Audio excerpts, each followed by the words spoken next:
Danielle Lennon, and we are here on the sideline of the Washington Redskins game with some Girl Scouts who are special fans, and they have the opportunity of being on the field today. So how are you ladies feeling? I'm excited. Birthday girl? I'm really excited. I'm speechless. I'm excited to be on the field because it's my first time. So it's your first time on the field, okay, and the Redskins are 1-0. Do you ladies think the Redskins are coming out with a win today? Yes, absolutely. Absolutely. Who are you guys ready to see come out on the field today? Josh Norman. Oh, everybody's a Josh Norman fan. And can you ladies tell us a little bit about your Girl Scouts? For Girl Scouts, we do like activities and like we go on cruises. Like a couple months ago, we went on a cruise for our Girl Scouts, so it was very fun. So is the Girl Scouts the reason why you guys are here today? Yes. So, and are you guys enjoying yourselves? Yes. So there you have it. The Girl Scouts are here. They're enjoying their sideline fun with the Washington Redskins. And back to you, Marvin. All right, thanks to Danielle for that piece with some very special Redskins fans on the sideline before the game. And welcome back to the Sideline Report. Marvin Jackson here along with Lou Holder and Donna Hopkins. Those young fans were very excited about being on that sideline, Donna. Yeah, and I like let me just say I like Girl Scout there were a lot of cookies, too. empty seats. Yeah, in the stands. You know what? I talked about during preseason, the empty seats, that people weren't showing up during preseason. People said, well, it's just preseason. But in past years, even in preseason, you couldn't get a ticket. And to have those seats empty come the season opener is really sad to see what the state of the Redskins are in right now. And I've been listening to fans throughout the week talk about why they don't show up. And a lot of people said it's the product that's on the field, as far as give them something to come to watch. It's not, and the ticket prices too, for them coming to look at something like what we saw on Sunday. And that's why the fans are kind of like mad and they're staying away. All right, well, that's just a few reasons. Well, Lou, you caught up with a very special new person with the Redskins organization. Let's go to that now. All right, I'm here with Steve Ziff, the new Chief Marketing Officer for the Washington Redskins. Steve, obviously you have a lot of things that you're trying to do. When you first came in and assessed where the Washington Redskins were, what did you and your team find out? I think the first thing that we realized is that we can do a better job in here of really building the Redskins brand, making it stand for something that everyone in the DMV can be proud of, integrity, class, passion, and then really just tie all that together and really let it explode today on game day. Mm-hmm.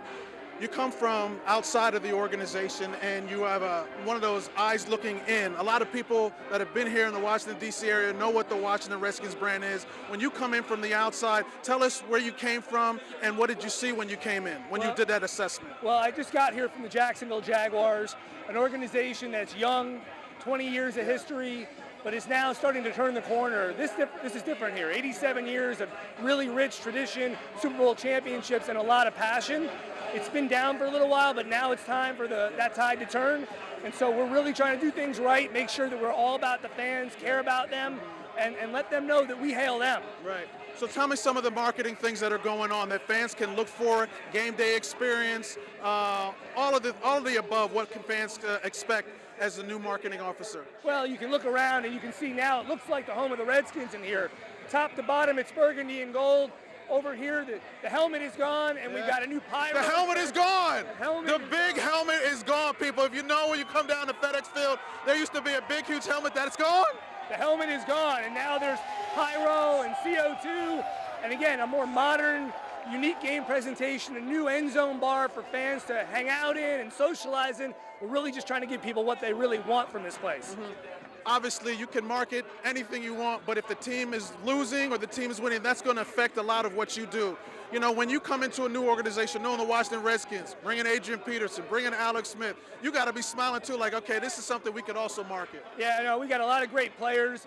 And again, you know, the reality is we're rocket scientists when we win in this business, and we're terrible when we lose. We don't know what we're doing. Right. So we can only hope that the team plays well, but we've got to do all the things right off the field at every turn of the coin. We've got to be classy, we've got to have integrity, and we've got to act and look like a world-class organization. Mm-hmm. Obviously, home games are really, really at a premium for the NFL. You only have 8 of them. You know, how huge is it for the fans to embrace what you're doing and all together, you know, help the Washington Redskins get to that winning brand? Well, it takes an army of people that care about one thing to get together and fill this place.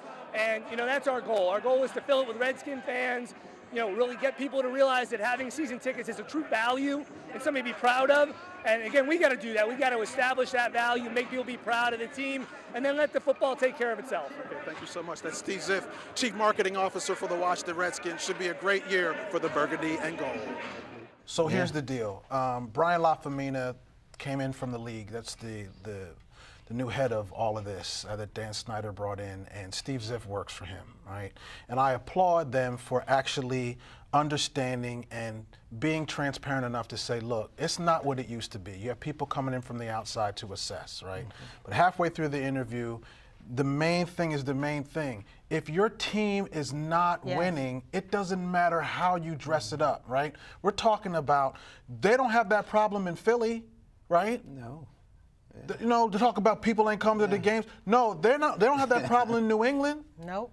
Right? They're not having that problem in a lot of places. They don't have that problem in Kansas City. Right?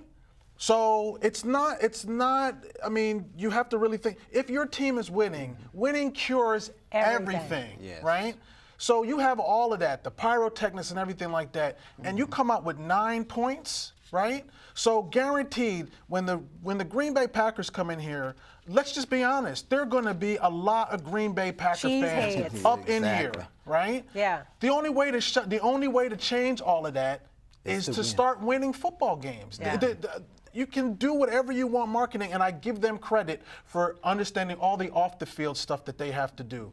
You can see that they're trying, right? And they're acknowledging it.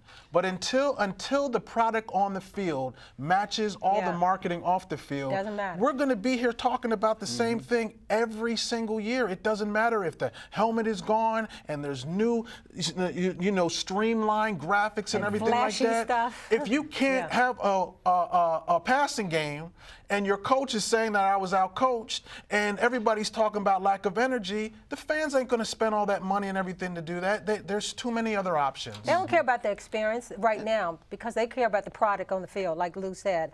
Those stands are only going to get filled when you start winning games, or else even have a better showing on the field than you did on Sunday, where you look like you didn't even want to win that game because you were doing so many other things. I do like the fact that they're trying to be like Baltimore and Atlanta and some of the Dallas to bring that experience to the stadium, which was lacking for those many years. So that is a good thing, but until they work on the main thing, you're not going to get those stands filled again. And we all know that they're in FedEx Field for another, 9, 10 years. We all know that. That place is not the best until they build the stadium that they want. But still, it doesn't matter if the stadium. Look at the black hole, you know, for Oakland. Those places still rocking, right? Rocking. Because you know, matter. Still got the energy. They playing on the baseball field out there and still rolling. Well, let's take another break. But coming up is one-on-one with defensive back Fabian Moreau. Stay with us, everybody.